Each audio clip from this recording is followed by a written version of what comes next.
Cette semaine, dans le débat, 77%.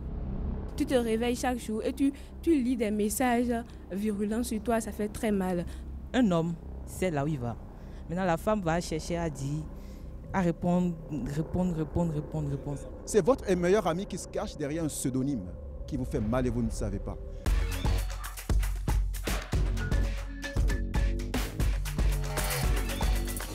Bienvenue dans 77%, l'émission pour les jeunes, par les jeunes, pour débattre. Cette semaine, nous vous recevons au Bénin, et précisément à Cotonou, la capitale économique du Bénin. Et nous allons parler d'un sujet qui nous concerne, qui vous concerne, le cyberharcèlement. Nous allons déjà commencer en recevant Majoie. Majoie est militante contre le cyberharcèlement, elle est influenceuse et elle va nous parler un peu de son expérience. Majoie, pour vous, déjà, d'entrée de jeu, c'est quoi le cyberharcèlement? Et d'abord, le cyberharcèlement se manifeste avec Internet, en ligne, sur les réseaux sociaux.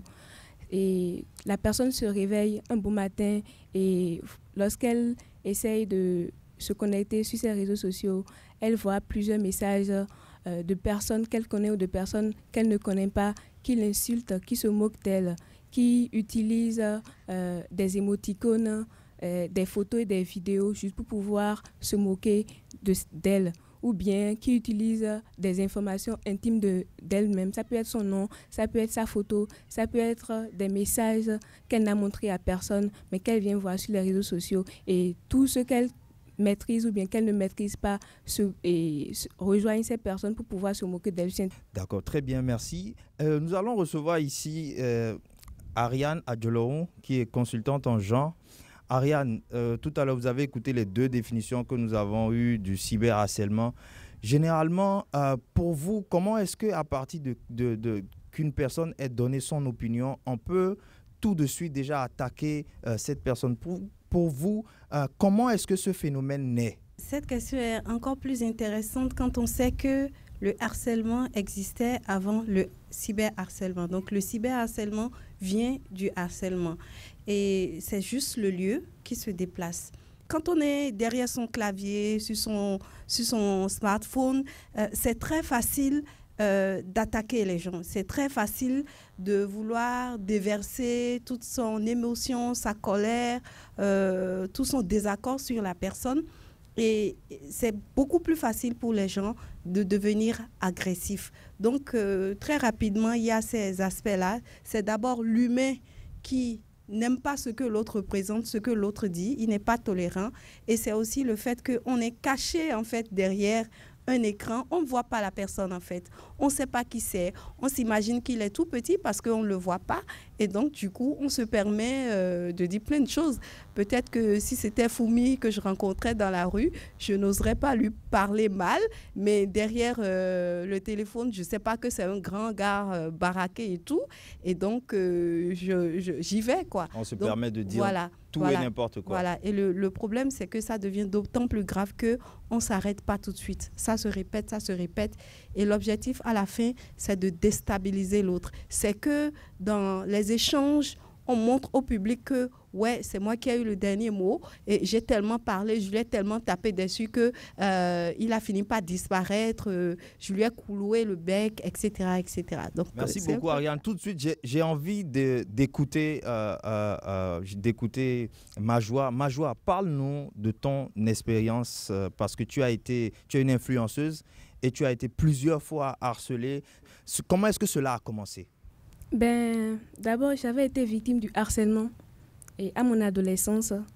Et à cause de cet harcèlement-là, j'ai développé un complexe. Les gens t'harcelaient pourquoi? Pour ma petite poitrine, j'avais une petite poitrine et nous sommes au Bénin. Au Bénin, souvent, c'est les femmes qui ont des rondeurs. Et le harcèlement que je subissais, c'était dans mon quartier, dans mon école.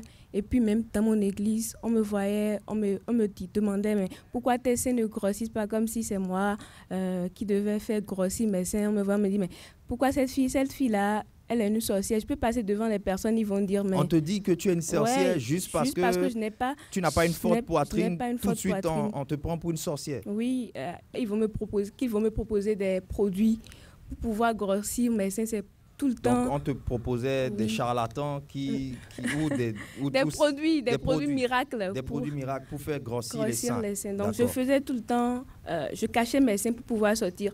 Donc, je ne sortais presque plus. Et un beau jour, j'ai entendu parler de Facebook, du réseau social Facebook.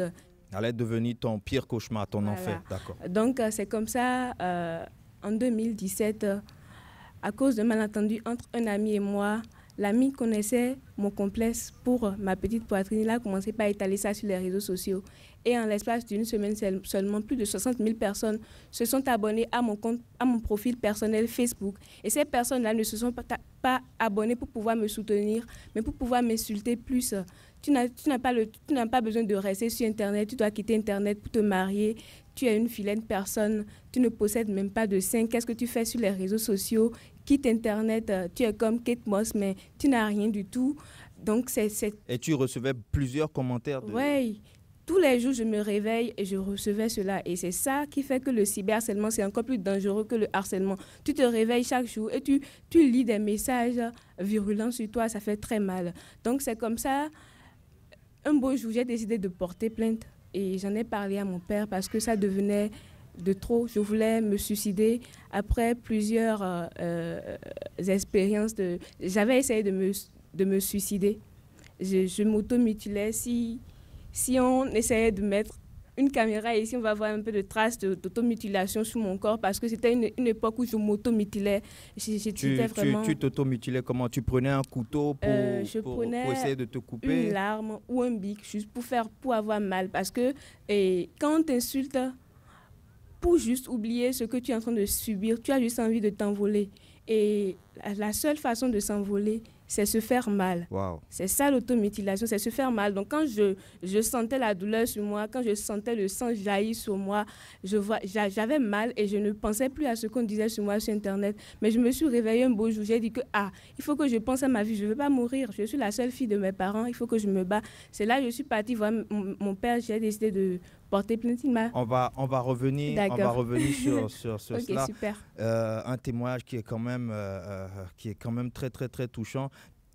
Recevoir ici Monsieur Sako, qui est slammer, vous avez écouté le témoignage très émouvant de Majoie. Est-ce que vous connaissez des personnes qui ont touché ce fond-là de par le cyberharcèlement? Le drame avec le cyberharcèlement, c'est que parfois, c'est votre meilleur ami qui se cache derrière un pseudonyme qui vous fait mal et vous ne le savez pas. Vous prenez un verre avec une personne qui a son portable en main et pendant l'instant où vous partagez le même verre, la personne est en train de faire des commentaires sur votre page Facebook et vous ne savez pas que c'est elle, vous riez avec. C'est ça le drame avec le cyberharcèlement. Merci beaucoup, M. Sako. D'après le témoignage de Majoie, c'est que les messages vous suivent partout. Et les messages, même quand elle essaye de fuir, les messages la poursuivent en quelque sorte. J'aimerais demander à M. Fridaous ici, qui est un entrepreneur, un jeune entrepreneur. M. Fridaous, pour vous, où est-ce que le cyberharcèlement commence? Où est-ce qu'il naît? D'où est-ce qu'il vient? D'où est-ce que ce déferlement de haine part? C'est trop facile de se cacher quelque part et dire à telle personne, t'es telle ou telle merde. Okay. Mais viens me dire ça en vrai si tu peux. Okay. Mais aujourd'hui, Internet nous donne tellement de possibilités, tellement d'accessibilité, que tu peux être partout dans le monde et attaquer quelqu'un qui est ici. Il n'y a pas moyen de se voir. Donc tout est permis. Moi aujourd'hui, je ne prends pas beaucoup de positions sur Internet. Pas parce que j'ai peur de me faire harceler ou quoi que ce soit. Donc est-ce que la peur de se faire harceler va empêcher les gens de prendre position? Comment se contrôler sur Internet? Moi, il m'est arrivé déjà que des gens justement que je ne connais pas, sur une publication qui n'a rien à voir avec toute leur famille, se sont mis à m'attaquer. Mais moi, j'avais le choix entre leur répondre à eux et justement tomber dans une sauce, comme on l'appelle, ou bien justement continuer mon chemin. Mais ce que j'ai fait au contraire, moi j'ai commencé à reposter le message. Il faut maintenant que les gens comprennent ta vraie version. Et justement, pas plus tard qu'avant-hier, j'étais en train de discuter avec un ami par rapport justement au cyberharcèlement qu'on avait fini de parler au téléphone. Il lui dit, mais Jean, qu'est-ce que toi tu en penses réellement? Et il m'explique une situation toute bête. Il me dit, il y a quelques années, sur une campagne justement pour le VIH-Sida, on m'a demandé justement de communiquer rapidement pour sensibiliser les gens à se dépister. Je communique dessus. Et il y a quelqu'un qui sort de nulle part, il vient me dire, ok, quand c'est le sida, c'est bien, tu communiques, mais on ne te voit jamais parler justement du cancer ou bien de telle chose. Il n'a rien demandé. La dame est venue de nulle part, elle a juste posté. Et quand elle a posté, elle a fait un screen qu'elle a balancé après sur Internet. Maintenant, tout le monde a commencé à s'attaquer à la personne. Et là, je dis, est-ce que c'est de sa faute, lui? Non. Mais prendre du recul maintenant pour dire, ok, voilà justement ce qui est réellement. D'accord. J'ai quelqu'un ici on va lui poser la question parce qu'elle veut parler. Pour vous, d'où est-ce que le cyberharcèlement il naît? Est-ce que souvent sur Internet, des gens disent vous êtes de petite taille, ils font des commentaires comme cela? Si tu me connais, tu sauras parce que sur les réseaux sociaux, on ne voit pas vraiment ta taille, on ne sait pas vraiment t'as quelle taille, combien de centimètres. Mais si la personne te connaît, il va dire hey, petit piment, c'est toi qui agis comme ça. Petit piment, c'est toi qui fais ci. Mais ça va, quand vos amis vous disent petit piment, ça veut dire qu'ils vous connaissent. Donc, c'est pas méchant. Mais lorsqu'il y a des personnes où on va jusqu'à prendre des photos, à créer même des pages, rien que pour les nuire. Là, donc, je viens. Okay. C'est là je viens. Là, par exemple, on peut prendre une photo de toi et d'une personne. Par exemple, vous êtes camarades et on prend la personne qui est plus élancée et on poste et on dit, au fait, la fille que vous venez de voir danser là, c'est elle qui est là. Hein, c'est tout ça, c'est la chose ça. Et elle a un gros front, un gros nez, des choses comme ça. Si par exemple, moi, je me mettais à dire, wesh, ok, j'ai un gros front, j'ai ci, j'ai ça, et je commençais pas à pleurer dans mon coin. Ça m'est arrivé plusieurs fois et je pleurais et souvent je demandais à ma mère comment je vais faire. Elle me dit, masse ton nez. Des trucs comme ça. Mais au fait, j'ai compris que c'est ma beauté. C'est ça qui fait de moi qui je suis. C'est ça qui me met différent des autres. Par exemple, si je rentre dans un coin, on me dit, tu respires plus que tout le monde. Ouais, je respire plus que tout le monde. Ça prouve que si toi et moi, on a une crise maintenant, là, toi, tu vas mourir, moi, je vais rester en vie. C'est ce que je dis. C'est ce que je dis. Donc, du coup, il faut d'abord s'accepter soi-même tel qu'on est. C'est le problème de beaucoup de femmes. Parce que les hommes, ça ne leur dit rien quand on leur parle de tout ça. C'est vrai, les hommes, ça ne vous dit rien. La majorité des hommes. Il y a des hommes, est-ce que ça ne vous dit rien? C'est vrai? C'est vrai? Ah, quelqu'un n'est pas d'accord ici, donc on vient, mais je vous écoute. La majorité des hommes, si vous prenez un homme, on lui parle, ça ne lui dira rien. Parce que lui, sait que tôt ou tard, il y aura une femme qui viendra vers lui. Mais une femme, ça lui fait mal au fait qu'on dise tu es ci, tu es ça, tu fais ci, tu es ça. Surtout quand on met ça dans le système où on te dit, si toi tu es de petite taille, si tu tombes enceinte là, viens imaginer comment tu seras encore abaissée parce que tu vas devenir grosse, des choses comme ça. D'accord, merci beaucoup. On va l'écouter parce qu'elle n'a pas parlé depuis. Comme notre ami disait tout à l'heure, c'est la manière dont tu réagis aussi qui donne la force à ces personnes-là qui viennent te harceler en raison de ton physique, de la cause que tu portes, de tes croyances et autres. Donc, à partir du moment où tu acceptes ce que tu fais, tu es fier de ce que tu fais, tu es fier de la personne que tu es, il n'y a aucun commentaire, aucun geste qui puisse t'ébranler en fait. Donc, c'est déjà là que ça commence, la lutte contre le cyberharcèlement. Merci beaucoup. Merci. On va écouter l'avis de Foumi. Foumi, vous avez un avis sur...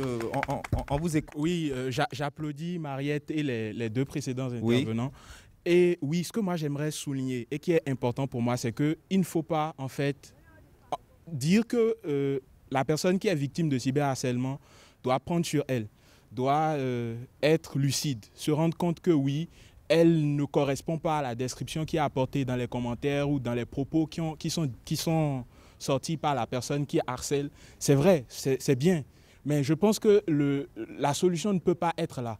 Parce qu'en fait, tout le monde n'a pas cette confiance en soi dont on parle là. Tout le monde n'a pas ce contrôle de sa personnalité. Surtout quand c'est 40 000 personnes, 60 000 personnes, où ça va dans tous les sens. Moi, je trouve que l'une des responsabilités dont on parle le moins, c'est celle des plateformes sur lesquelles ce cyberharcèlement-là se passe. Facebook, Instagram, Twitter, TikTok et tout ce que vous voulez. Ces plateformes-là, aujourd'hui, il y a des gens qui ont 12 ans et qui ont accès à ces plateformes. On va écouter quelqu'un ici. Et quelqu'un disait tout à l'heure que généralement les hommes ne sont pas aussi cyberharcelés que ça. Est-ce que j'ai cru entendre que vous n'étiez pas forcément d'accord. Quelle est votre expérience? Est-ce que vous connaissez des hommes qui se sont fait cyberharceler ou quelle est l'expérience des hommes? Bon, selon moi, le fait de dire que les hommes ne se sentent pas trop... C'est juste parce que les hommes ne cherchent pas à répondre. Un homme, c'est là où il va. La femme cherche... Un homme, c'est... Là où il va. Là où il va. Non, un homme, c'est... Bon, c'est pas ça. La majorité des hommes ne seront pas tentés de répondre quand ça ne les arrange pas ou bien quand ça ne va pas les diriger vers leurs objectifs. Maintenant, la femme va chercher à dire, à répondre. Quelqu'un n'est pas d'accord, quelqu'un n'est pas d'accord avec ça. Attendez. Oui, je vous écoute. J'aimerais un peu me prononcer sur ce que Jules dit. Dire que les hommes ne sont pas portés à réagir par rapport à ce genre de choses, je trouve que non, ce n'est pas le cas. L'autre aspect du cyberharcèlement qu'ils semblent oublier mais qu'ils n'ont pas évoqué, c'est que c'est par rapport aux publications que nous-mêmes nous faisons. Par exemple, je dis que un vrai homme, sa taille commence à partir de 1m70. C'est un exemple. Hein. Déjà là, c'est le genre de choses qui suscite beaucoup de débats, ça. Tout à fait. Et moi, personnellement, vous savez déjà, je n'ai pas été doté d'une taille comme on l'aurait voulu, comme dans les standards. Voilà. Comme un basketteur. Quand je lis ça, par exemple, même si on ne m'a pas indexé, même si on n'est pas venu me le dire en face, je peux lire ta publication. Ça peut m'énerver. C'est déjà un type de cyberharcèlement. Merci beaucoup. Oui. Merci beaucoup. J'en reviens à vous. Je souhaiterais vous demander aujourd'hui, est-ce qu'il y a une capacité à faire une différence entre le monde virtuel et le monde réel? Moi, personnellement, si quelqu'un me provoque sur les réseaux sociaux, pour moi, je me suis forgé en fait un mental de fer. Moi, ça ne me dit rien. Je te répondrai parce que je sais qu'en face de moi, tu ne pourras pas avoir ce courage de me le dire. On se dit que le téléphone... Donc, le fait que nous soyons dans un monde virtuel donne beaucoup plus de facilité aux gens pour pouvoir harceler, pour pouvoir dire des mots, des propos blessants, pour pouvoir déverser une haine. Effectivement. Des gens sont prêts, en fait, même à insulter un de leurs proches qu'ils connaissent même, juste pour avoir de la visibilité sur les réseaux sociaux. Et là, c'est vraiment grave. Et il faudrait qu'il y ait une politique genre, qui régit en fait les droits de l'homme concernant cela. Qu'est-ce qui peut pousser un homme à prendre les photos sexuelles d'une femme pour les mettre sur Internet, sur un réseau social comme Facebook? Monsieur, oui? Je peux dire, à ce niveau, il y a peut-être la colère parce que supposons, vous-même mettez-vous à la place d'un homme qui drague peut-être une femme et la femme n'est pas d'accord. À ce moment-là, lui-même déjà, peut-être il a insisté plusieurs fois et que ça n'a pas marché. Ou peut-être qu'ils étaient déjà ensemble un bon moment et après ça n'a pas marché. Bon, il a décidé de monter des vidéos ou monter des photos pour pouvoir publier. Est-ce que vous connaissez des gens qui ont déjà fait ça? Est-ce que vous connaissez des gens qui ont déjà été dans mais j'en ai vu plusieurs fois et j'en ai entendu parler plusieurs fois. Okay. Oui, merci beaucoup. Oui, monsieur Sako, qu'est-ce qui peut pousser un homme à faire quelque chose comme cela? Triple objection à tout propos selon lequel un homme ayant dragué une femme qui lui aurait dit non, et même si elle a fait pire, pourrait, sous l'effet de la colère, procéder à du revenge porn. Vous savez, il y a une grosse crise d'éducation, premièrement. Il y a beaucoup de méchanceté. Pour moi, ce sont les deux causes. Mauvaise éducation, méchanceté. Puisque l'objectif derrière tout ça, c'est de nuire à l'autre, c'est de lui faire mal. Pourquoi est-ce que si je drague une femme, elle doit me dire oui? Pourquoi?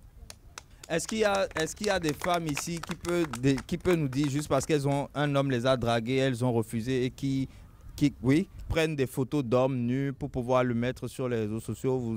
Ça, il y a un phénomène de femmes qui, juste pour se branler, prennent les photos des hommes nus. Oui, parce qu'elles savent que la manière dont elles sont, ou bien la manière dont si elles se présentent à un homme, il ne va pas forcément accepter. Donc, elle peut publier les photos d'une fille mince, bien belle et tout. Elle va fabriquer la photo elle-même. Et comme elle sait qu'aucun homme ne peut venir vers elle, ou qu'elle n'a pas le temps, des choses comme ça, elle va juste demander les photos des hommes nus. Il y a ce phénomène aussi qui existe. D'accord, merci beaucoup. Oui, Fridaus. Oui, j'aime bien ce qu'elle dit parce que ça revient justement au point auquel je pensais. Ça commence tout d'abord par le chantage. Un gars ne se lève pas juste comme ça pour aller balancer. certes, il y a quelques exceptions qui le font, mais ça commence tout d'abord par un chantage. C'est comme elle a dit, il te demande, ok, envoie-moi sinon je vais. Même quand ce n'est pas, quand tu es en couple, tout ça, juste le simple fait de dire, ok, je ne vais pas continuer. Il fait, ok, tu ne veux pas continuer, mais je vais. À ce moment, en fait, pourquoi vous n'avez pas juste recours à tout ce qui se fait déjà? Parce que si on va au commissariat, oui, le commissaire va découvrir que j'ai envoyé des photos, mes parents vont découvrir que j'ai envoyé des photos nues. On doit dépasser ça. Et c'est justement ce petit hic là qui fait que le gars maintenant il se dit, ok, de toute façon, il ne peut en parler à personne. Donc je peux faire ce que je veux. Or, ça ne doit pas être ça. C'est vos parents, c'est vos amis. Et là, il s'agit de votre vie à ce moment. Et justement, quelle photo? Quelle photo? C'est vous-même qui l'avez envoyé. Donc prenez la responsabilité pour dire, ok, je l'ai envoyé. Maintenant, je fais ce qu'il faut pour justement arrêter ça. Mais si le gars te dit, si tu n'envoies pas, je vais. Tu continues à chaque fois. Ça ne va jamais s'arrêter. Bien évidemment, ce n'est pas aussi simple parce que la peur de se faire, la peur d'être dévoilé, la peur Parce qu'à la fin de la journée, il va finir par te dévoiler si tu ne veux pas. Et justement, ça s'est passé avec un photographe dernièrement, ils l'ont finalement arrêté. Lui, en gros, tu vas le shooter chez lui, je ne vais pas citer son nom, et de fil en aiguille jusqu'à tu te retrouves finalement nu.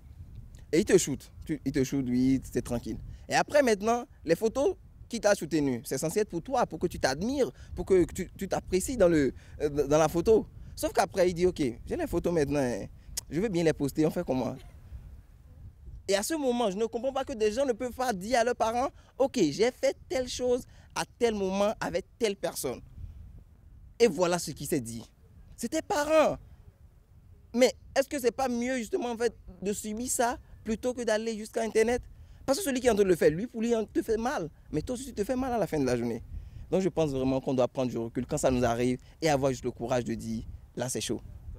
D'accord, on va évoluer dans le débat. On va s'intéresser maintenant aux conséquences du cyberharcèlement. Je vois quelqu'un qui a le micro là, très rapidement. Est-ce que pour vous, le cyberharcèlement, quelles sont les conséquences du cyberharcèlement? D'abord, déjà, le cyberharcèlement, quand ça commence, quand une personne en est victime, elle est déjà traumatisée. Elle ne peut pas l'ignorer. Elle ne peut pas ignorer le cyberharcèlement. Le trouble mental que ça engendre peut avoir des répercussions vraiment graves sur tout ton cheminement de vie, sur ta vie entièrement. Il y a des gens qui ont tendance à vouloir se suicider, carrément sauter la vie à cause de personnes qu'ils ne connaissent pas personnellement. Des gens comme ça qui ont envie de lui nuire, qui ont envie de... Voilà, donc c'est vraiment un problème mental et il faut vraiment que les personnes s'éduquent et qu'ils essayent d'arrêter de persécuter les autres parce que à tout moment on peut basculer, on peut être derrière l'écran et faire des commentaires négatifs et se retrouver un jour à être celui qu'on cyberharcèle. Pour vous, quel rôle les parents doivent jouer dans l'éducation des enfants? Quel contrôle ils doivent exercer dans l'éducation des enfants, vu qu'aujourd'hui, nous voyons les réseaux sociaux qui sont de façon permanente, qui font partie de la vie des jeunes. Quel est le rôle des parents d'abord, qui est la première société, avant d'appeler le rôle de l'État pour arrêter le cyberharcèlement? Alors, je crois que le rôle des parents, il est très, très important. Les parents ont le devoir de préparer l'enfant à ne pas être un cyberharceleur et aussi le devoir de préparer l'enfant à se défendre en cas de cyberharcèlement. Vous pouvez être une star, une chanteuse et être cyberharcelé. Vous pouvez être le chef de l'État et être cyberharcelé. Tout simplement parce que vous pouvez avoir une posture, un point de vue qui est politiquement correct, mais l'autre n'est pas d'accord avec vous. Donc, les parents doivent pouvoir préparer leurs enfants à se défendre lorsqu'ils sont cyberharcelés. On se rend compte que dans le cas du cyberharcèlement, il y a 3 acteurs. Il y a la victime, il y a l'harceleur et puis il y a ceux qui sont les spectateurs. Très rapidement, Majoua, vous nous avez raconté votre expérience qui est très, très, très, très émouvante. Est-ce que vous pouvez nous donner des pistes de solutions afin que de moins en moins de jeunes participent à l'harcèlement en ligne? Avant de donner les solutions, je vais d'abord raconter mon cas. Mon père, c'est grâce à lui si je suis devenue une personne forte aujourd'hui. C'est grâce à lui si je ne suis plus complexée par ma petite poitrine. si j'ai une petite poitrine, c'est parce que je suis belle et c'est ce qui me rend différent. La différence paye. J'accepte être une femme plate. D'abord, la solution, c'est accepter être qui on est. Être soi-même. Oui, accepter être qui on est et ne pas se laisser abattre par quelqu'un. Et être fort mentalement. Voilà. Très bien, merci beaucoup Majoa. Nos États doivent de plus en plus prendre la responsabilité justement de contrôler, de veiller à ce qu'il y ait moins en moins de jeunes qui participent à l'harcèlement dans un monde virtuel qui est quasi permanent, qui est dans nos poches et qui nous suit partout. Merci beaucoup d'avoir suivi cet épisode de 77%. Nous étions à Cotonou. Vous aussi, vous pouvez participer en likant, en partageant et en donnant votre point de vue.